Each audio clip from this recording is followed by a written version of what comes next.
yang digunakan untuk menguji hipotesis antara dua atau lebih variabel.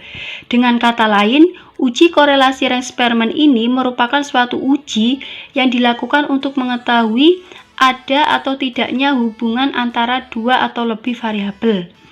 Adapun syarat yang harus dipenuhi dalam uji korelasi Ren-Sperman meliputi data yang diambil secara random, kedua, data bersifat ordinal, dan yang ketiga, data yang digunakan tidak berdistribusi normal.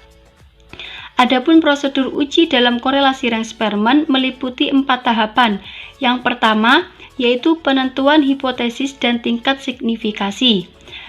Hipotesisnya terdiri dari H0 dan H1, di mana H0 merupakan kedua variabel tidak berasosiasi dalam populasi asalnya, sedangkan H1 berarti kedua variabel berasosiasi dalam populasi asalnya.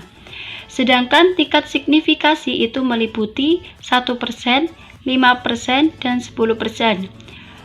Dalam setiap uji digunakan tingkat signifikasi yang berbeda, tergantung pada peneliti akan menggunakan tingkat signifikasi yang mana, bisa menggunakan 1%, 5%, ataupun 10%.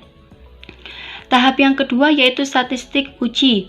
Dapat dilakukan secara manual menggunakan Excel dan juga bisa dilakukan secara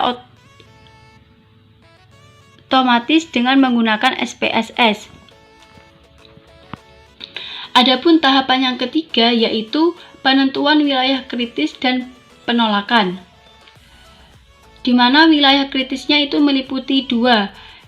Yang pertama, N merupakan antara 4 dan 30 dan terjadi penolakan terhadap H0 jika p-value lebih kecil daripada alfa atau RS lebih besar dari R tabel.